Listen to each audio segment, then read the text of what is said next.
What is the absolute worst game you ever played? Maybe you thought of a game that was disappointing, or maybe you thought of a game that is filled with bugs and glitches. Although a few games I personally don't really like came to mind, I decided to find the definitive answer. I found a list of the top 100 lowest rated games on Steam, and I'm going to play them all to find out which game I personally think is the worst. Now, let's spin the wheel and get ready to go dumpster diving. Autobahn Police Simulator. Cool. Let's get right into it.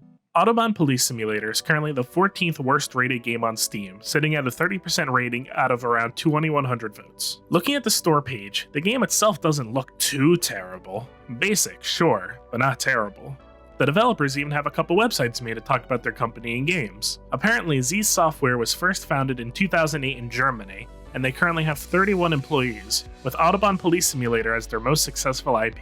They even have a post-mortem of their game Autobahn Police Simulator 2, where they talk about what they improved and what they could have done better. On their other website, one dedicated solely to the Autobahn Police Simulator series, they filled a page with screenshots and videos about the gameplay too, although the first game is strangely absent from here. And, as of the time I recorded this, their Twitter posted somewhat consistently recently, so they haven't abandoned their work. Overall, Z Software seems like a decent company, and they obviously put a lot of work into their presentation, so why do only 30% of people recommend this game? I guess that's what we're gonna find out now. Well, the first thing I notice is that the loading screen says Autobahn Police Simulator, so that's always a good start. Alright, time to name my character.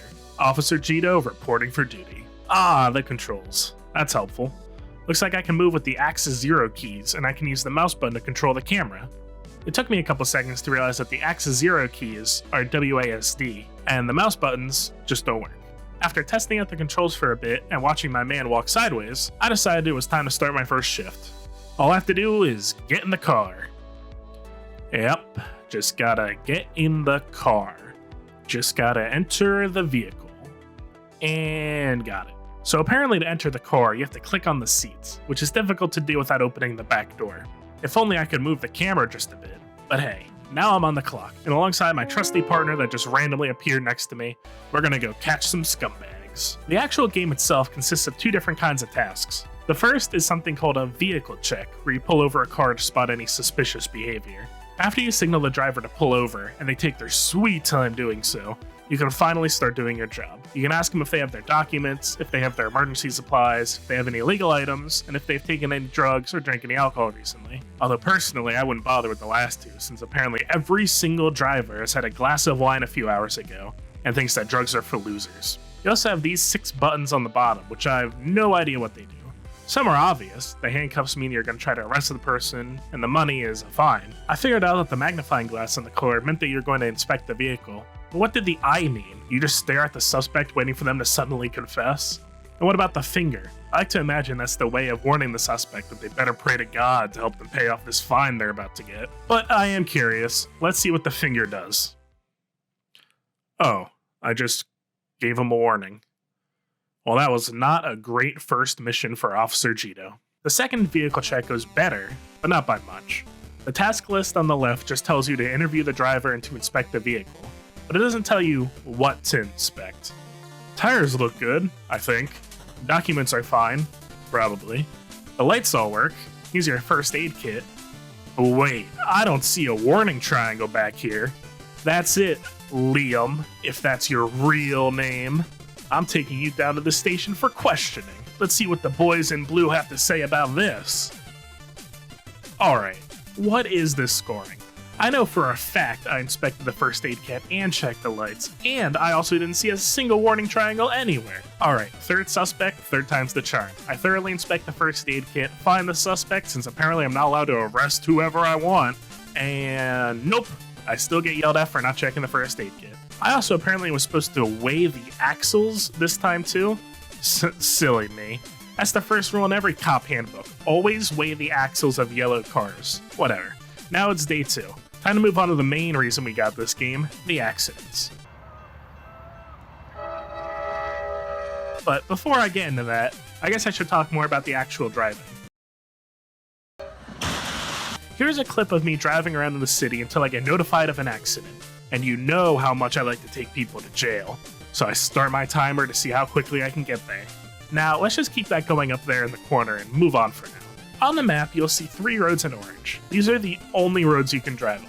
If you drive off on one of these side roads, you'll end up in this weird menu where you can apparently quick travel to other parts of the map. Well, that would have been helpful as a hint instead of movement that just doesn't work.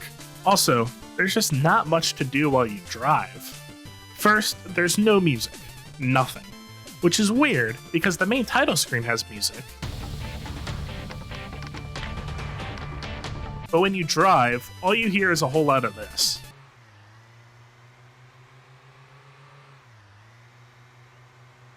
The second reason is that driving is very touchy. For example, here's a time when the tutorial told me how to turn my lights on when I already had them on. After trying to exit out of the tutorial, I accidentally turned right a bit and got hit so hard that I had to restart, meaning I had to drive all the way back there again. Lastly, there's no easy way to get to the other side of the Autobahn, meaning you have to either go all the way around, or you have to teleport, meaning you have to find a side road.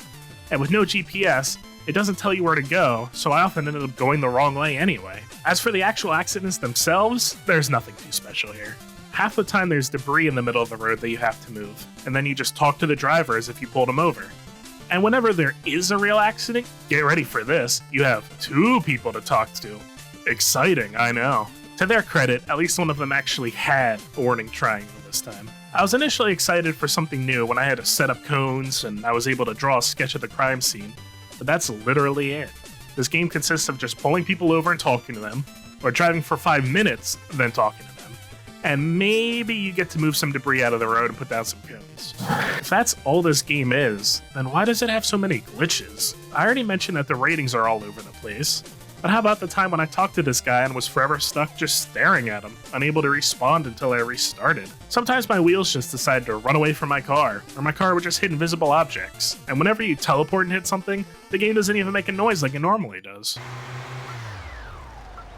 And do you know what the worst part is? The game is just boring. So, what would I recommend?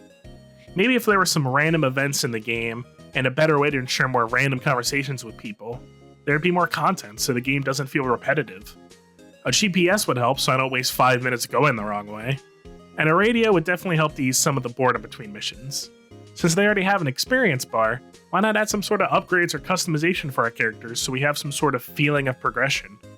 Even 1 or 2 of these ideas I think could really help the game out a ton. Autobahn Police Simulator is a rough game overall. It would be forgettable if the game was just boring, but with all of the glitches, it just seems unfinished. With Z Software boasting that this series is their most successful IP, it really feels like they just wanted to finish this game as soon as possible and start working on a sequel rather than making sure the first game was good enough. A series is only as strong as its weakest entry, and if the company doesn't care to put more effort into creating their game, why should I care about playing their game? Oh look, we finally got to the accident scene. And how long did it take for us to drive there in almost complete silence? Beautiful. As the first entry on the list, Autobahn Police Simulator is simultaneously the best and worst game I ever played. So congratulations, I guess. And since this is the first video in this series, I do want to point out that this is all based on my opinion.